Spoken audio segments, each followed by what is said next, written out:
Welcome to Slow and Steady, the podcast where you get to follow along as we figure out how to build and run a SaaS. I'm Brian.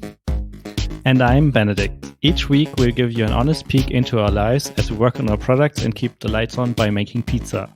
Today is August 18th, and I'm making progress besides pizza.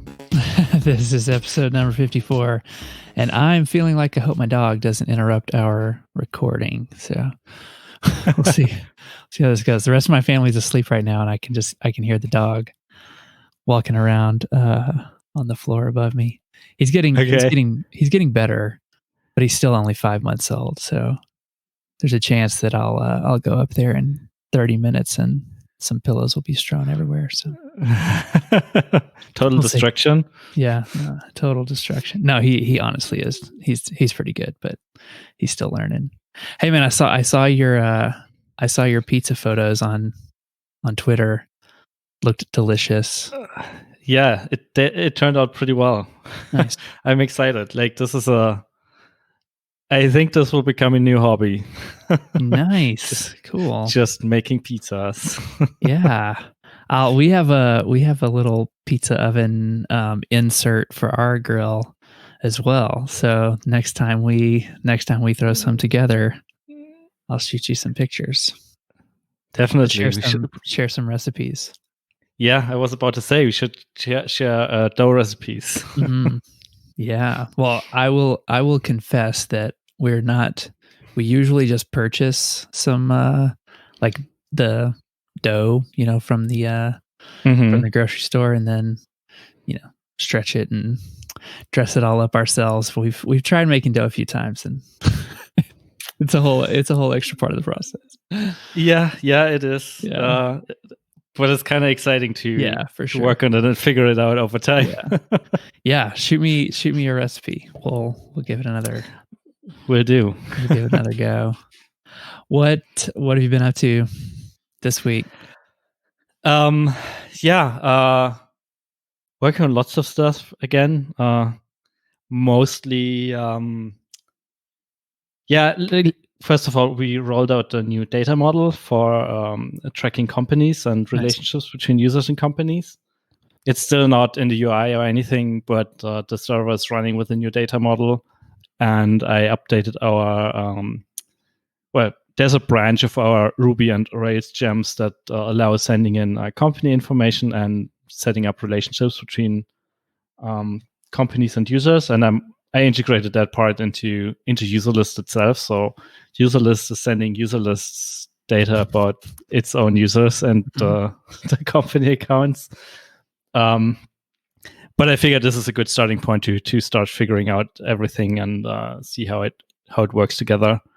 That's what I'm working on this week. Now that the data is flowing and the connections are properly set up, I'm looking into basically getting the filters in the user list working, so you can list all users who are part of a company who, I don't know, whatever. Yep. Has a failed payment in the last 24 hours or something like that. Yeah. So that's the part I'm working on today and tomorrow and probably for the rest of the week. Honestly, the hardest part I realized about all of this is because this touches so many things, all over the application, it's hard to resist the urge to refactor certain things. While you're going, yeah. Because some of the parts, I mean, they all work, but for some I have ideas laying around on how to improve it, how to make things better, stuff evolved, and now maybe the implementation isn't that perfect anymore. And now I'm basically constantly fighting between, hey, I can just add this new feature, this new company thing, or I could clean everything up and then add the company's thing. And it's really hard to find the balance there and not get lost in a huge refactoring of a certain piece of architecture or something like that. Right. Yeah, so that's the fight I'm fighting these days. Are there? Yeah, I'm thinking there's got to be there are probably times when it would actually work to to refactor as you're going, but just saying you don't want to just find yourself going down some rabbit hole. Even though, it's so easy to get lost in a refactoring, and then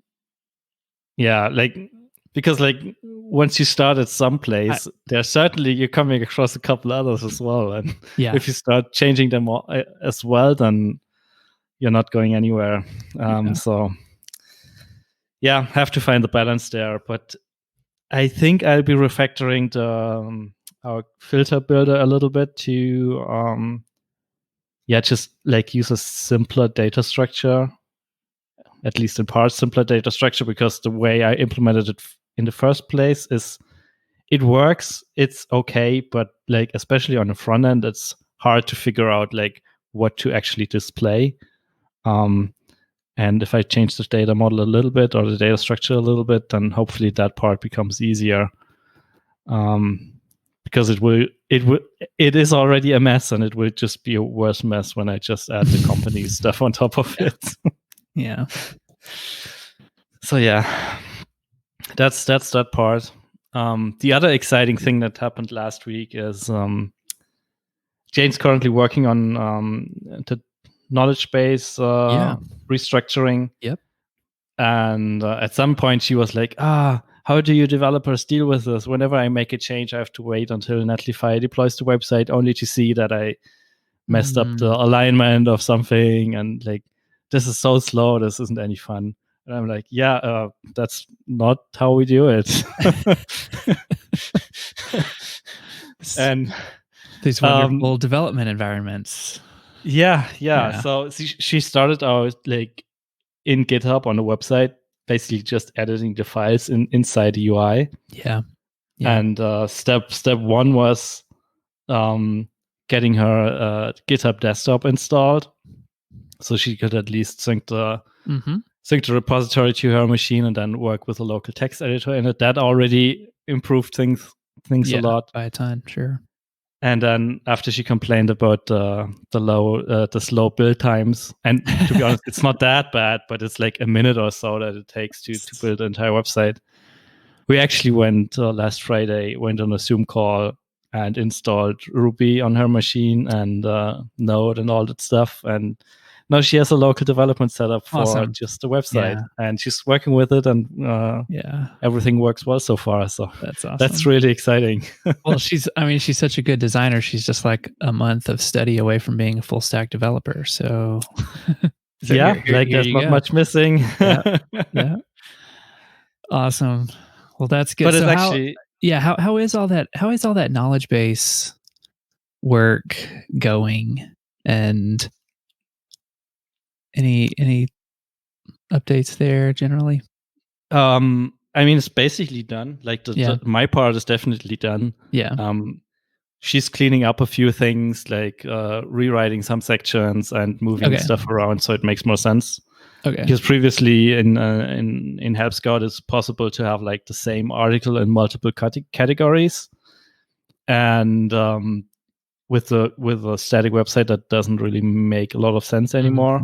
So we're making extra sure that the categories make sense and everything's at the right place. And then once that is done, we just push it and release it. So almost there. Hope to get it done by the end of the week. I think I said it a couple of times, but it's looking good this week. This is the one.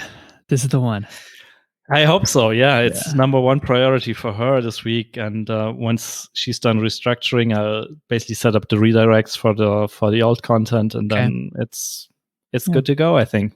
Are you guys using any tools to track your SEO rankings and all that sort of stuff? What are y'all doing for? We had an Ahrefs trial for a while, but we didn't use that other than the initial checkup. But we're thinking about signing up again and probably using it. Because it looks like this will be more of a focus from now on. So yeah, right now we're more or less flying blind. How much? Yeah, exactly. How much is Ahrefs? It's a little bit spendy, right? Yeah, I think it's $99 a month or something like that.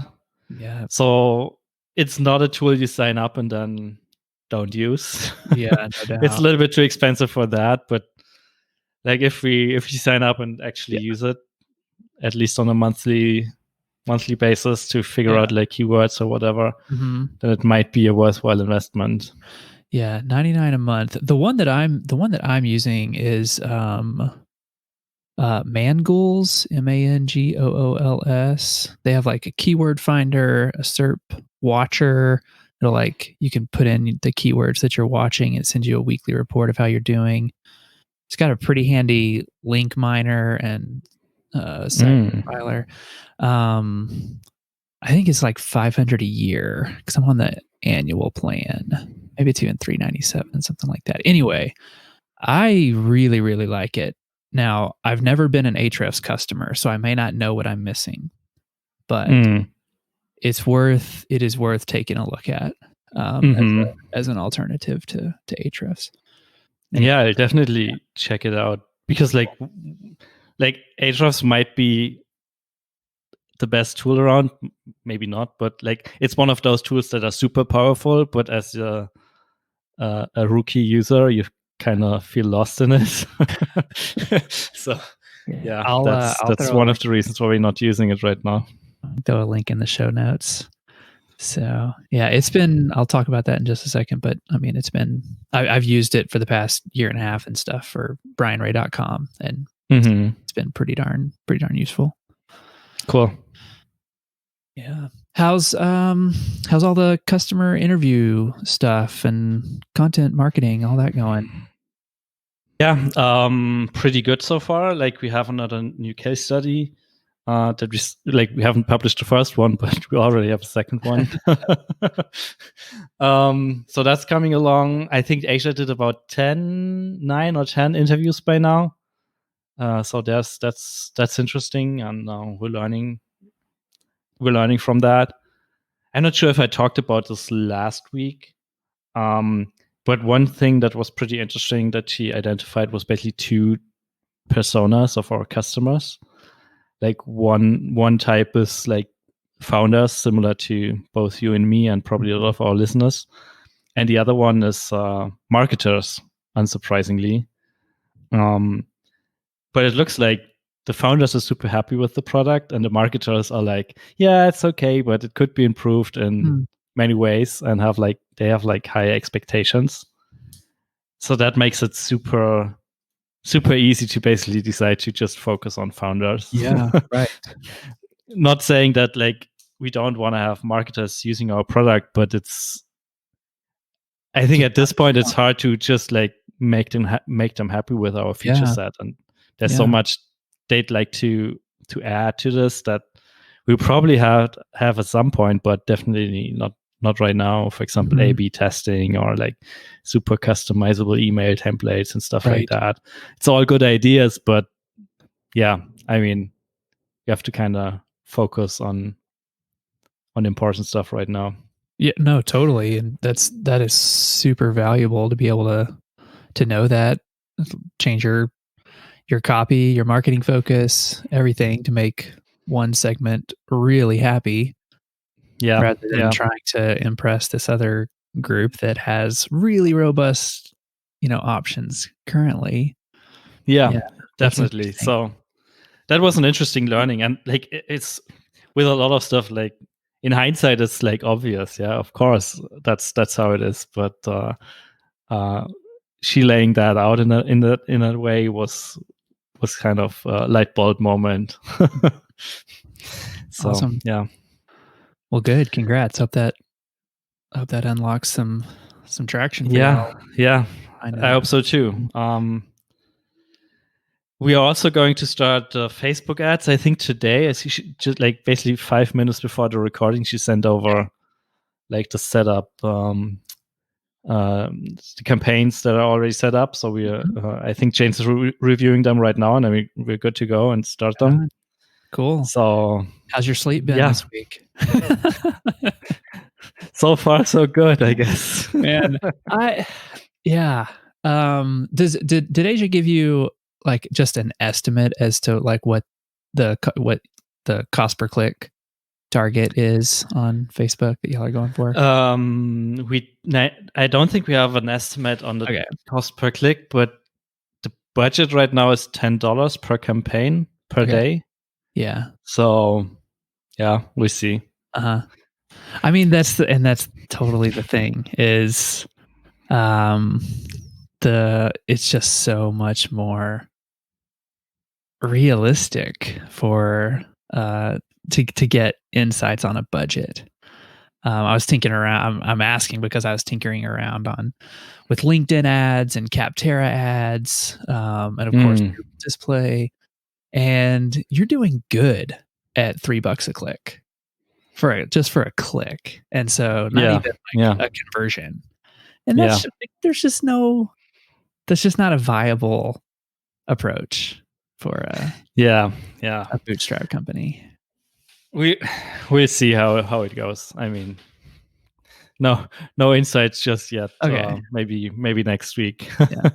Well, and to close the loop on that thought, I was like, well, what's Facebook look like these days after, talking to you last week, and a couple of articles I was reading were like, yeah, I mean, so you're going to want to target like after you hone it in and find your stuff, et cetera, et cetera. We have rates from 15 cents to, $1 per click. I mean, that's a pretty big range, but it's already, a fraction of Yeah, the other yeah, options. So, but anyway, I don't know. yeah. I don't know either. Yeah, exactly. I mean, the actual experience could be way, way, way different. I'm just kind of curious. It does seem like it's far more cost effective to experiment with your messaging, experiment with your customer persona. You know what I mean? You get a Yeah, lot more. You can run a lot more experience or experiments. yeah. On That's sure. Yeah, Facebook, that's for sure. dollar for dollar. Yeah, we'll see how it goes. I think we have like 14 or 20 different ads in there right now. So I think most of this for starters will be like figuring out what works and what doesn't work, and what value proposition is appealing to people, and which visuals work and which don't, or something like that. So Yeah, right on. yeah, it's kind of exciting. There's progress. Yeah, no, it's very exciting. It's super exciting. Can't wait to hear how it goes. Love to. Yeah, I can't wait, man. What's going on with you? Let's see. I went ahead and migrated the site, email, all everything over to headlamp.team from projectheadlamp.com. I could not get the owner of headlamp.app to negotiate with me or to respond to me. I would rather had headlamp.app and headlamp.com starting bid is like $12,000. So not not happening quite yet. Although that's not, I mean, that's not $80,000. So we'll see down the road. So I got headlamp.team. I like that domain like 100 times better. And finished that lead magnet that we talked about last week. And got that shipped, got some feedback from a couple of remote work Slack groups that I'm in. The feedback was really positive and really strong. At the end of the week last week, and then yesterday I kind of started, pushing it around, promoting it, and it went really, really great actually. Yesterday had 129 uniques and 30 conversions, so a 23% conversion rate, which I'll take that. It's pretty like I'm pretty happy with that. Conversions to To no, sorry, to download so you can just read the entire thing, or you can put in your your email address and download it. And so now I've got them into a pretty basic automation that I'll continue to build out. But just as a, as an initial first test, is this valuable? Are people going to, convert on the page and just at least get into the very tip top of my funnel? Yeah, looks like it. So great conversions. And now I gotta just drive, get more traffic to that, to that page, and start working on converting those folks to a sales demo. Yeah, So, that's cool. Nice. so Looks really good. Like I like the cover artwork and stuff like that. yeah. Thanks, man. Yeah, I'll throw a link in the show notes. It's the manager's guide to engaging remote employees. So used handy dandy keyword finder tool over at Mangles SEO to to identify something that's like decent traffic and that I'm likely to that I've got a shot at ranking for. And so yeah, hopefully engaging remote employees will start driving some traffic to Headlamp. The I mentioned it. Yeah, I mentioned it last week that we linked to it, right? That the microconf talk with Christopher Gimmer. Did we link to that last week? Okay. Well, I have listened to it again since last week, so I just want to be sure that we're sure to include it. It is a very, very practical and helpful talk. So I reached out to him on MicroConf Connect and was like, "Hey, dude, listen to this talk like 3 times. Here's what I've done so far. Here, this is what I'm up to next."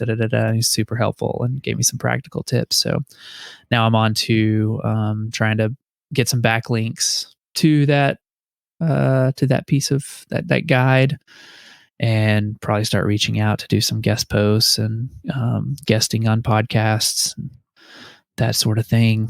So I feel pretty scattered on this part now. But I've never in my life done this part of the process very effectively. Like, it's never been my primary responsibility, and when I've tinkered around with it with Brian Ray, like, it's like don't really stick with it. The whole researching a ton of links, reaching out, getting links, writing guest posts, etc., and I know that that's what you have to do it well and do it right, and to build domain authority, etc. But I've literally just never done it, and so so I feel feels like starting from zero. Yeah, I feel like the similar situation to what we are in. Like, at this point, the publishing content part isn't the hard part anymore. Yeah, exactly. Right. But we usually just we drop the ball after that, hit publish, and then not think about it anymore, and do nothing else with it. And that's kind of a wasted effort in a way. Yep. But we still haven't. I mean, we talked about this a couple of times in our weekly calls, but we still don't have a good not a good process around what we do after we publish something. It's usually tweet about it, maybe send it to the mailing list, and then that's it. We don't even tweet about it again a week after or something like that. So she's a little bit like a waste of effort, and then not capitalizing on the work you put into writing it. Yeah. When I was in a pretty good, probably a year-ish or so ago, I was in a really good flow in writing newsletter content and posting articles, to brianray.com for consulting. And in that time, I signed up for Meet Edgar and went through the process of pulling out quotes, getting thoughts, and just scheduling, reposting and resharing everything on a schedule to Twitter and LinkedIn. And it was really effective, because every now and then I would just kind of show up in the afternoon and be like, "Oh, wow, there's a bit of a conversation going on over here." And I Totally forgot that had even been posted. So there's definitely some value to that part of the process. I mean, I think you guys have plenty that you could, spend some time on and get set up, Yeah. on a schedule and meet Edgar. I'm nowhere close to that with Headlamp, but it's definitely on my mind because I've seen it work. It's just making sure that you don't do what we're talking about now, which is just totally drop the ball Mhm. and Yeah. re-promote your stuff over time. Yeah. We even have an Edgar account. It's just there's no content in there. Well, we don't have good excuse for any of that. I guess we know okay. what we should be doing, Well, but there for you some go. reason we're not doing it. Maybe, I mean, it'll feel like after, I don't know, after like this sort of no, how are you guys thinking about this? Like, it's not just a refocus with the work you're doing through Asia and launching the new site, get knowledge base up and all this, like, seems like it's a pretty nice little recycle or reset that maybe, when that feels done, then yeah. really driving some things. We should definitely build up some more processes around that. And yeah. Well, let's see. Yeah, so I've got a demo scheduled for Thursday. And we'll see how that one goes. I had a call last, I think it was Friday, it was either Thursday or Friday, with somebody that I had gotten in touch with just through cold email, just cold outreach. And it was really good. It was a really good call. I learned a lot. They're not a customer, because they don't use any third party tools for their managers. It's all internal. And so, but I learned a lot. Felt like cool. Yeah, would love to be doing one of these every stinking day, because it was just so helpful, and largely in like helping me kind of refine my pitch. And she pushed back on a couple of ideas and thoughts. I was like, okay, yeah, I could shift that one. That's actually probably a little right. And some of them was like, no, that is my opinion.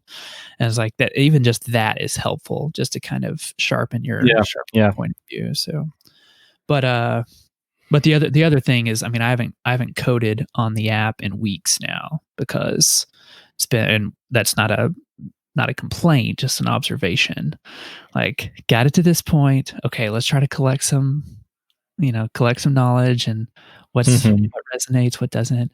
But I'm definitely itching. There are a couple of feature ideas in my head that I'm like, should I build those with next to no validation other than my own sense that the market would want that, or keep sitting around like pushing? Yeah. Best thing would be to like find a customer who'd pay for that. Like, yeah, something where you can say like, okay, I'm going to build this, and once that is done, you will sign up and pay me. that would be the best way to approach it, I guess. Yeah, and for sure. I feel like, oh man, I feel like there is just such this circular, I don't know, circular reasoning, or like Brian Castle was talking about the chicken egg thing on Twitter, where it's like, let sales define your persona. Like, okay, so what do I do? Well, make a list of 100 people that you want to sell to, and then reach out to them. It's like, well, to make that list of 100 people, I have to first define my persona. I mean, am I talking to 18-year-olds in Idaho, or am I talking to 40-year-olds in a senior level position? Like, you have to define it somewhere. So, and it feels similar on this thing. Like, yeah, yes, I would love to be talking to more people to say, hey, if I build this, will you buy it? But I already have a part of a thing built, and I'm trying to get people on it. Like, it is a never ending circle. Are those sounds like those new features you have in mind aren't really things that people bring up as objections right now? Well, so the one of them is definitely around making these meetings fully asynchronous. So great. So you sign up for Headlamp and you can schedule regularly occurring one-on-ones and team meetings, and you can co-create an agenda, note takeaways, and have notes, etc. It assumes that meeting happens somewhere else, and you're just using this for notes.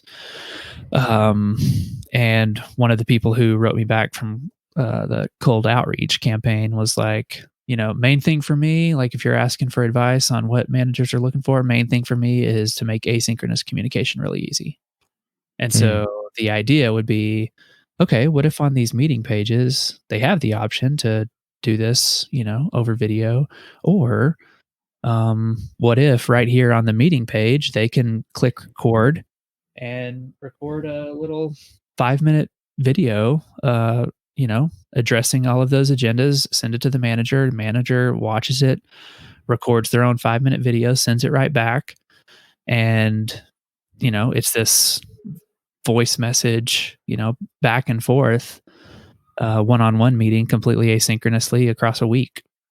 Like that might be interesting. Interesting. Yeah. Does it have to be video chat though? No, Like, no, can but be just like regular comments field, I guess. it could be. I feel like at that point it's no better than Slack. I have a high bias, very strong bias towards video first. And so you could definitely turn video off and do it as audio. You could not do video audio and just do a chat thing back and forth. That makes it searchable, cool, but it doesn't it misses facial expressions and just Yeah. like seeing a person's face and being familiar with them. And so anyway, so that's like a perfect example is like, what if that's But something that makes it a little bit more the shareable, a little more unique, more differentiated from everything yeah, else that's out there, yeah, right? yeah. But did it come up multiple times, or was it just like this one lead you're talking to? That specific feature idea has not come up, period, because what Hmm. like that's me thinking, okay, asynchronous. Yeah, you're totally right. I agree. Asynchronous communication on remote teams is critical. Does Headlamp facilitate asynchronous communication at all? No, like hardly at all. With the poll surveys, sure, but that's not asynchronous communication about priorities, objectives, goals. Okay, how could Headlamp facilitate asynchronous communication a little bit better? What if I let them, bounce messages back and forth from their meeting page and check off agendas and add the takeaways as they're watching these things? Okay, that is how it would that is how it could do it. Yeah, I'm not the type like you're way more familiar with the problem space in the market, and so it sounds like it's a little bit of a distraction. Like it sounds to me like a distraction. From what? Like from the core focus of your tool, I guess. Like if you start going down that route, you're basically building a messaging tool of sorts, and then people probably start having like other meetings in there as well. And then you have to you need a searchable log, and you need be able to share it with others and stuff like that. Sounds like that you might go down a rabbit hole there that you don't necessarily want to go down Yep. there. And also just like pushing back on the idea that it has to be asynchronous a little bit.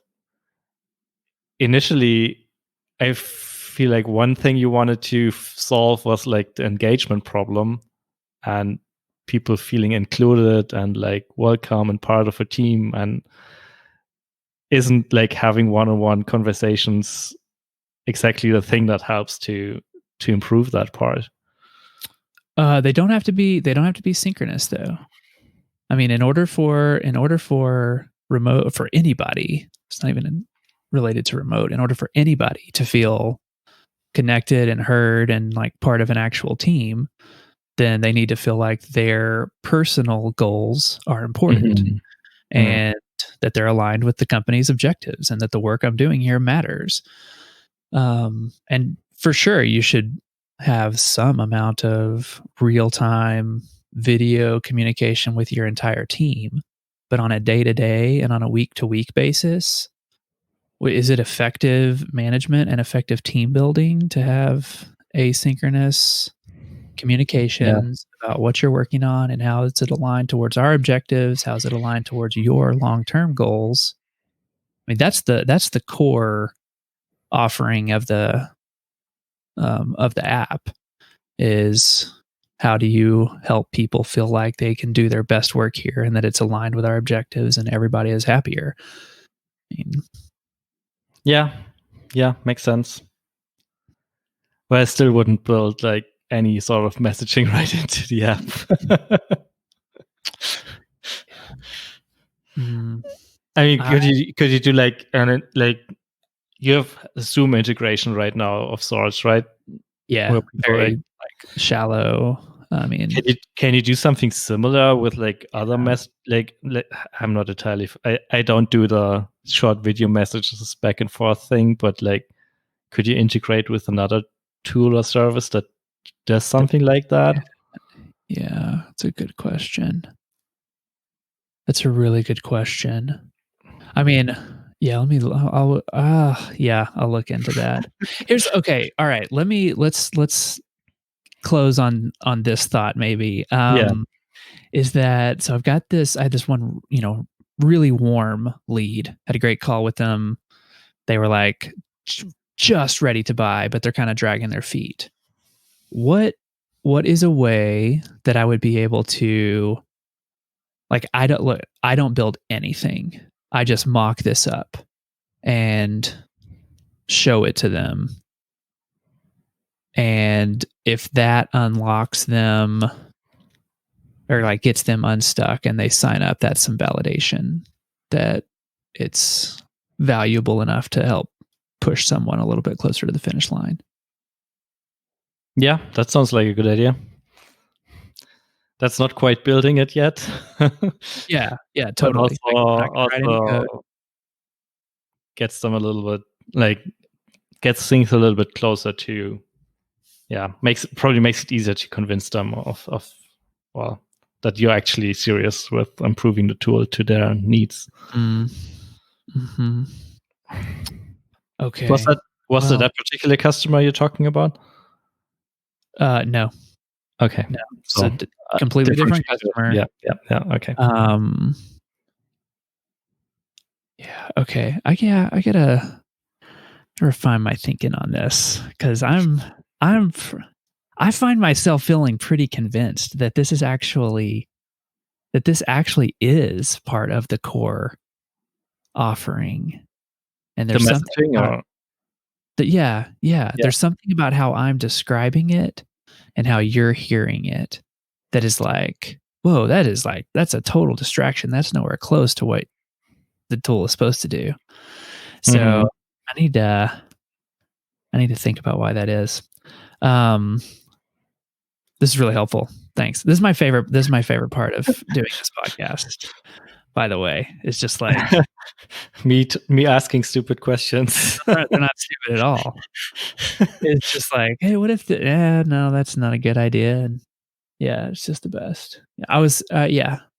I think it's just especially helpful for people who aren't on large teams to be able to just get out of your own friggin' head and, bounce ideas around. So Yeah, thanks, that man. part's always great. You've done it again. Well, Screwed up your plans for the week. I'll, I'll let you know what I decide. If I get some fake mock-ups thrown together, I'll drop them into our Slack group and let you Yeah, looking forward to it. I'll let you know how that goes. Anything else this week? No, I think that's it. Okay. Yeah. All Yeah. right, man.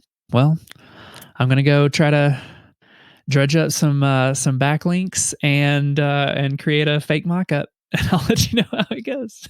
Sounds good. I'm trying to not get lost in refactorings. Yay! Yeah, be strong. All right. All right, later, man. Okay. Yeah. Yeah. See you.